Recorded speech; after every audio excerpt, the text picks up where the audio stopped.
Bueno, bienvenidos al tercer video de lo que es la serie del proyecto de noticias. En este video la idea es continuar con el proyecto y encarar la parte de noticia individual y la parte de login. Ya en el próximo video vamos a estar explicando cómo generar una sesión, vamos a estar explicando qué es una sesión y cómo propagarla de página en página a través de lo que es nuestra aplicación. En el anterior video nos habíamos quedado en que acá llegaba el ID de la noticia específica, ¿no? Ahora, lo que tendríamos que hacer en esta parte es hacer una consulta filtrando por el ID de la noticia y esa respuesta enviarla a la vista, ¿sí? Para eso recuerden que teníamos todo dentro de un model, de noticias model, y vamos a hacer una consulta que lo que me permita es filtrar por una noticia, ¿no?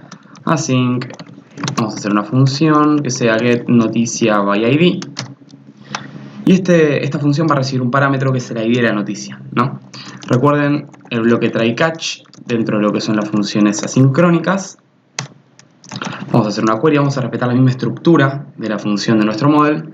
Vamos a hacer un select all from noticia where. Para esto recomiendo siempre tener la tabla a mano, ¿sí? Para ir consultando, yo no me lo acuerdo de memoria cómo era, probablemente sea ID noticia o IDN o algo por el estilo. ID-noticia, where ID noticia igual. Y acá tenemos dos formas de trabajar, ¿no? Podemos directamente salir de acá y concatenar el ID. Esta forma no es del todo efectiva, ya que esta aplicación es vulnerable a inyección SQL.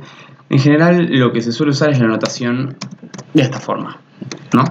Es decir, la idea de los signitos de pregunta es que se reemplacen con información a la hora de ejecutar la query, ¿sí? Entonces la idea es que esto sea en orden, ¿no? Yo voy a hacer un letRows await pull.query y vemos que este query, este método que tenemos acá, recibe otro parámetro, ¿no? En general es opcional, fíjense que cuando nosotros ponemos esto, acá simplemente es la query, pero como opcional recibe un parámetro que son las variables que van a ser reemplazadas dentro del signito de pregunta. ¿A qué me refiero con esto? Imagínense que nosotros queremos ejecutar esta query. Dentro del where, el ID de noticia, nosotros vamos a filtrar por el ID, ¿no? Entonces, esto completaría la consulta y ejecutaría esto. Select all from noticia, where ID-noticia igual 1. 2. El ID de la noticia que se envíe. ¿Sí? Entonces, esta notación es bastante prolija, ¿sí? Vamos a ver que con el insert, con el update, le vamos a sacar más provecho. Pero la idea de esta notación justamente es pasar variables dentro de un vector. ¿Para qué un vector? Porque si nosotros queremos filtrar por fecha, and fecha guión bajo, a ver cómo se llama el campo, fecha guión bajo oración mayor a signito de pregunta, dentro de este vector nosotros podemos mandar otra variable más que sea fecha. ¿Sí? Entonces la sintaxis de signos de pregunta nos sirve para pasar variables en el orden, ¿sí? Otra cosa que me interesa es aplicar un date format con fecha creación, ¿sí? Y pasar día, mes, año en el formato que a mí me interese.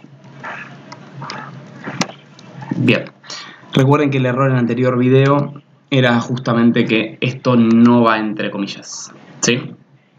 A esto recuerden que crea una columna virtual, entonces le vamos a poner el nombre as fecha. La noticia está bien, genial. Lo que vamos a hacer dentro de esta función es retornar el resultado, ¿sí? Esto nos va a devolver un array de objetos con la información de la noticia específica, ¿sí? A ver, ¿todo bien? Perfecto. Y otra cosa que tenemos que hacer dentro del model, recuerden, es exportar la función para que pueda ser consumido dentro de otro controller, en este caso noticia.js, ¿sí? ¿Cómo se utiliza esto?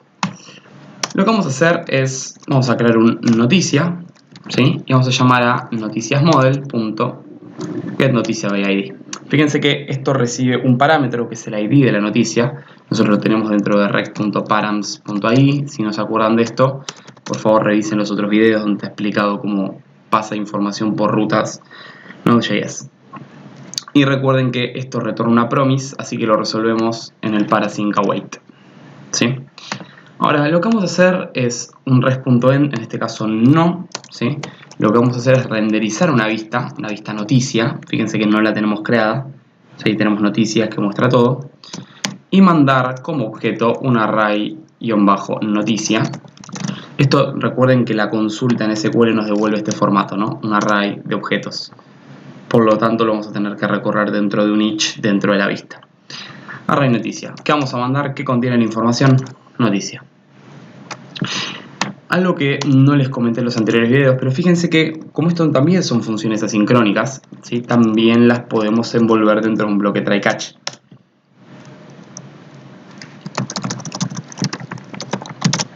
¿Sí? Recuerden que cada función asincrónica, independientemente si es un model o un controller, podemos envolverla de un try catch. ¿Qué pasa? ¿Se acuerdan que el throw lo que hacía era propagar el error? En este caso se está haciendo cargo, ¿sí? Este bloque, y si algo llega a fallar, se hace un throw del error y sale por el catch de noticias JS. Esa es un poco la idea también de tener varios bloques try catch. Dentro de la parte de views me voy a hacer un noticia.hbs. No pretendo agregar mucha complejidad en la parte de noticia. Voy a hacer un container con un row adentro y dentro de esa row voy a hacer dos columnas. ¿Sí? Ahora le voy a dar los tamaños que considere. Vamos a abrir la clase por 2. Ahí va. Dentro de este call, este se lo voy a destinar a la imagen. ¿Sí? Y acá voy a poner el contenido de la noticia. ¿Sí? Entonces, recuerden que tiene columnas calculadas Bootstrap. Entonces, si estoy dentro del mismo row y tengo dos columnas, va a asignar un 8 por default. ¿Sí? Ahora, fíjense que como máximo puedo tener una noticia, ¿sí? Entonces lo que puedo hacer es lograr repetir esta columna. Recuerden que siempre que establecían un each, ¿sí? Una estructura repetitiva, tenían que entender cuál era la estructura mínima a repetir. Si hubiese dos noticias me generaría dos columnas y eso entraría en conflicto. Pero en este caso, como máximo tengo una noticia en esta vista, un each dentro de la columna no es una mala idea. Recuerden que lo que el each recorre, ¿sí? Es la propiedad del JSON que le estoy mandando a la vista, ¿no? Y tiene etiqueta de inicio y etiqueta de fin. Entonces lo que va a hacer este each es iterar dentro de la columna. Y recuerden que lo que devuelve esto son los campos de la tabla, ¿sí? Entonces yo lo que voy a hacer es poner un h4 con título. Recuerden que título es el título que está dentro de esta tabla. Fíjense que acá tranquilamente podría poner vamos a poner un small fecha. Recuerden que fecha es la columna virtual que se generó. Se lo vamos a dar un class con un text primary. Y vamos a poner el autor acá, que va a ser autor. ¿Sí? Buenísimo. La imagen la vamos a ver después. Lo que voy a agregar es un párrafo, ¿sí? Con lo que es el texto de la publicación. ¿Sí? Lo correcto sería tener una descripción y después un texto más grande, ¿no? Pero bueno, otra cosa que estaría bueno hacer es dentro del noticias model, ¿sí? Acá filtrar por estado, ¿no? A fecha, fueron noticias, vamos a poner un where estado igual 1, ¿sí? Siendo 1 el estado visible. Y vamos a filtrar también acá por estado, ¿no? And estado igual. Vamos a ver si esto funciona. Localhost, esto nos lo cargaba. Cuando vamos a ver noticia particular, carga bien la fecha, el date format está funcionando. El título lo trae, la descripción también la trae, buenísimo. Queda un poco feo nada más esto, pero lo que podemos hacer es agregar un class margin top 3 a lo que es el título, ¿no? Y un párrafo también, un margin top-3. Todavía no vamos a encarar la parte de imagen, la voy a dejar estática. Para dejarla estática voy a ver cómo lo había hecho en noticias /all. Esto salía de este image source. Entonces dentro de noticia, en la parte de la imagen, vamos a poner esto. Y tendría que funcionar. Buenísimo. Esto es un poco de la parte de noticia individual. La única diferencia que tiene en cuanto a eso es simplemente que estoy pasando el ID como parámetro de lo que es la query, ¿sí? Para avanzar un poco más con nuestra aplicación, lo que voy a hacer es crear todo el tema del login, ¿sí? Voy a crear una ruta nueva que sea login router Y acá requerir un módulo dentro de roots que todavía no lo tenemos, pero lo vamos a crear, ¿no? En login. La ruta que voy a permitir para que el usuario se logue es /login también. Y vamos a mandar toda la información a las subrutas de login router. Fíjense, recuerden que esto nos va a tirar un error, que no encuentro el módulo, ¿sí? Siempre que den de alta una ruta, recuerden que este módulo exista dentro de la aplicación. Y para esto recuerden instanciar Express dentro de la aplicación, generar la instancia de router a partir de express.router y también es muy importante exportar el módulo de router.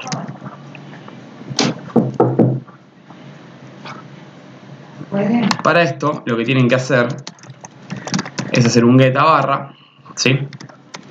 Y esto dispara una función asincrónica con los 3 parámetros conocidos.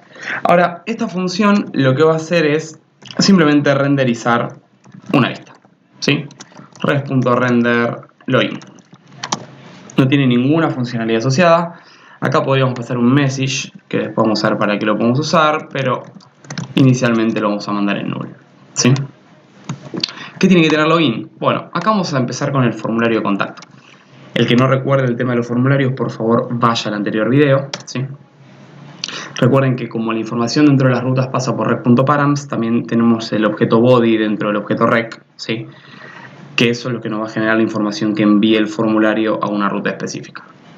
¿Cómo hacemos esto? Vamos a hacer un container, un row adentro, una columna de 8 unidades, que adentro tengo un form y que adentro de ese form tengamos form groups y adentro inputs con la clase form-control, ¿sí? Estas estructuras, repito, son propias de Emmet, ¿sí? Para eso tienen que tener descargado el plugin. Y adentro de eso vamos a multiplicarlo y adentro vamos a poner un botón. No me tomo... Ahí va. Bien. Vamos a generar el espaciado correspondiente. Espaciado. Bien. ¿Qué me interesa de esto? Tener un placeholder que sea usuario. Si mal no recuerdo, lo que habíamos hecho era table usuario. Bueno, que sea un correo, ¿no? Ejemplo @usuario.com. Vamos a poner un required y vamos a hacer que sea un input type email. Bien, acá vamos a hacer un input type password con un placeholder que sea asteriscos y dentro de esto un button type submit con la clase btn primary btn block que diga ingresar, ¿sí? Fíjense que esto ya tendría que funcionar. Vamos a /login, que es la ruta que dimos de alta. Bueno, no found. Ahí va. Lo único que nos faltaría, capaz de hacerlo un poquito más chiquitito, ¿no? Y darle un justify content center a la fila para que esto se centre. Bien. Bien, buenísimo. Ahora, algo que nunca puede faltar en los formularios es el action y el método, ¿sí? Después les recomiendo que lean la documentación de W3 de formularios. De todas formas voy a estar haciendo videos de HTML para explicar cómo funcionan bien estos parámetros. No, pero básicamente el método es post, que es básicamente la forma que se envían los datos a un servidor, de forma interna. Get va más asociado a los verbos HTTP, pero en este caso representa que la información se envía a través de la URL. Y el action es qué ruta va a procesar los datos, ¿no? Que en este caso es la ruta que creamos específicamente el login. Siempre que genere un formulario, método y action son claves, nunca se lo olviden. Y dentro de los inputs o textarea o lo que sea, vamos a tener que poner un nombre a cada etiqueta, ¿no? Acá yo le voy a poner usuario y acá le voy a poner password, ¿no? Es el nombre que tiene el elemento. No se confunda con la propiedad ID, es otra cosa, ¿sí? Entonces, método, action, name y el botón tiene que ser de tipo submit para que se puedan enviar los datos. Fíjense que a nivel estético esto no cambia en absolutamente nada, ¿no? La única diferencia es que, voy a cerrar un poco esto, es que esto va a estar habilitado para enviar toda la información del formulario a la ruta /login por un verbo post, ¿sí? Para eso lo que vamos a hacer es generar otro router.post. Hasta ahora veníamos generando get, ¿sí? Fíjense que lo único que cambia es el verbo. Los parámetros que recibe router son exactamente iguales. y disparamos la función anónima, ¿sí? Try catch, esto es exactamente igual. Y acá vamos a hacer un console log del error. Fíjense que lo que vamos a hacer es un console log de rec.body, a ver si efectivamente están llegando todas las informaciones, todo el formulario, y un rec.end para cortar el flujo, ¿sí? Entonces cuando yo genero esto y actualizo, voy a hacer un delete franco j, 1, 2, 3, 4, y fíjense que lo que llega dentro de rec.body es usuario y password, y este usuario y password son los names de los inputs, ¿sí? Esto es lo que vamos a estar usando para hacer la consulta a la tabla y ahí autenticar un usuario válido o decir, bueno, usuario contraseña incorrecto en caso que sea inválido. Eso lo vamos a ver en el siguiente video junto con lo que es explicación de las variables de sesión. Espero que se haya entendido. Cualquier cosa no duden en consultar. Abrazo.